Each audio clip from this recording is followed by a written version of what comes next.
Hello everyone, कैसे आप सबका अपने इस चैनल में स्वागत है। आज मैं आपको पंचतंत्र की एक कहानी सुनाने जा रहा हूँ और कहानी का टाइटल है गजराज और मूषक राज। तो चलिए शुरू करते हैं। प्राचीन काल में एक नदी के किनारे बसा एक नगर व्यापार का केंद्र था। फिर आए उस नगर के बुरे दिन, जब एक वर्ष भारी वर्षा हुई। नदी ने अपना रास्ता बदल दिया, लोगों के लिए पीने का पानी नहीं रहा और देखते ही देखते नगर वीरान हो गया। अब वह जगह केवल चूहों के लायक रह गई। चारों ओर चूहे ही चूहे नजर आने लगे। चूहों का पूरा साम्राज्य स्थापित हो गया। चूहों के उस साम्राज्य का राजा बना मूषक राज। चूहों का भाग्य देखो, उनके बसने के बाद नगर के बाहर जमीन से एक पानी का स्रोत फूट पड़ा और वह एक बड़ा जलाशय बन गया। नगर से कुछ ही दूर एक घना जंगल था। जंगल में अनगिनत हाथी रहते थे। उनका राजा गजराज नामक एक विशाल हाथी था। उस जंगल क्षेत्र में भयानक सूखा पड़ा। जीव जंतु पानी की तलाश में इधर उधर मारे मारे फिरने लगे। भारी भरकम शरीर वाले हाथियों की तो दुर्दशा हो गई। हाथियों के बच्चे प्यास से व्याकुल होकर चिल्लाने व दम तोड़ने लगे। गजराज खुद सूखे की समस्या से चिंतित था और हाथियों का कष्ट जानता था। एक दिन गजराज की मित्र चील ने आकर खबर दी कि खंडर बने नगर के दूसरी ओर एक जलाशय है। गजराज ने सबको तुरंत उस जलाशय की ओर चलने का आदेश दिया। सैकड़ों हाथी प्यास बुझाने डोलते हुए चल पड़े। जलाशय तक पहुंचने के लिए उन्हें खंडर बने नगर के बीच से गुजरना पड़ता। हाथियों के हजारों पैर चूहों को रौंदते हुए निकल गए। हजारों चूहे मारे गए। खंडर नगर की सड़कें चूहों के खून से और मांस के कीचड़ से लथपथ हो गई। मुसीबत यहीं ख़त्म नहीं हुई। हाथियों का दल फिर उसी रास्ते लौटा। हाथी रोज उसी मार्ग से पानी पीने आने जाने लगे। काफ़ी सोचने विचारने के बाद मूषक राज के मंत्रियों ने कहा, महाराज, आपको ही जाकर गजराज से बात करनी चाहिए। वह दयालु हाथी है। मूषक राज हाथियों के वन में गया। एक बड़े पेड़ के नीचे गजराज खड़ा था। मूषक राज उसके सामने के बड़े पत्थर के ऊपर चढ़ा और गजराज को नमस्कार करके बोला। गजराज को मूषक राज का नमस्कार। हे महान हाथी, मैं एक निवेदन करना चाहता हूँ। आवाज़ गजराज के कानों तक नहीं पहुँची। दयालु गजराज उसकी बात सुनने के लिए नीचे बैठ गया और अपना एक कान पत्थर पर चढ़े मूषक राज के निकट ले जाकर बोला,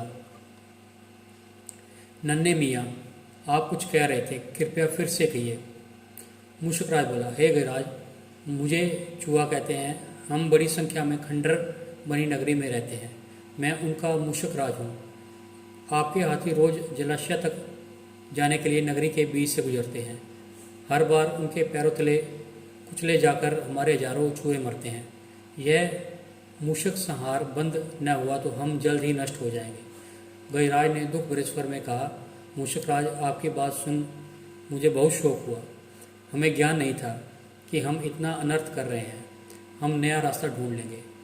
मूषक राज कृतज्ञता भरे स्वर में बोला, गजराज, आपने मुझ जैसे छोटे जीव की बात ध्यान से सुनी। आपका धन्यवाद। गजराज, कभी हमारी ज़रूरत पड़े तो याद जरूर कीजिएगा। गजराज ने सोचा कि यह नन्हा जीव हमारे किसी काम क्या आएगा, सो उन्होंने केवल मुस्कुराकर मूषकराज को विदा किया। कुछ दिन बाद पड़ोसी देश के राजा ने सेना को मजबूत बनाने के लिए उसमें हाथी शामिल करने का निर्णय लिया। राजा के लोग हाथी पकड़ने के लिए आए। जंगल में आकर वे चुपचाप कई प्रकार के जाल बिछाकर चले गए। सैकड़ों हाथी पकड़ लिए गए। एक रात हाथियों को पकड़ने के लिए पकड़े जाने से चिंतित गजराज जंगल में घूम रहे थे कि उनका पैर सूखी पत्तियों के नीचे छल से दबकर रस्से बने फंदे में फंस गया। जैसे ही गजराज ने पैर आगे बढ़ाया, रस्सा कस गया। रस्से का दूसरा सिरा एक पेड़ के मोटे तने से मजबूती से बंधा था। गजराज चिंगाड़ने लगा। उसने अपने सेवकों को पुकारा, लेकिन कोई नहीं आया।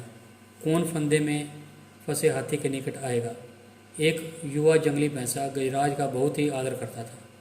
जब वह छोटा भैंसा होता था तो एक बार एक गड्ढे में जा गिरा। उसकी चिल्लाहट सुनकर गजराज ने उसकी जान बचाई थी। चिंगार सुनकर वह दौड़ा और फंदे में फंसे गजराज के पास पहुंचा। गजराज की हालत देख उसे बहुत धक्का लगा। वह चीखा, यह कैसा अन्याय है? गजराज, बताइए क्या करूं? मैं आपको छुड़ाने के लिए आपकी अपनी जान भी ले सकता हूं। गजराज बोले, बेटा तुम बस दौड़कर खंडर नगरी में जाओ और चूहों के राजा मुश्कराज को सारा हाल बताना। उससे कहना कि मेरी सारी आस टूट चुकी है। भैंसा अपनी पूरी शक्ति से दौड़ा मुश्कराज के पास गया और सारी बात बताई। मुश्कराज ने तुरंत अपने 20-30 सैनिकों के साथ भैंसे की पीठ पर सवार हुआ और शीघ्र ही गजराज के पास पहुंचा। चूहे भैंसे की पीठ पर से कूदकर फंदे की रस्सी उतरने लगे। कुछ ही देर में फंदे की रस्सी कट गई। वह गजराज आज़ाद हो गए। इस कहानी से हमें ये सीख मिलती है कि आपसी सद्भाव व प्रेम सदा एक दूसरे के कष्टों को हर लेते हैं।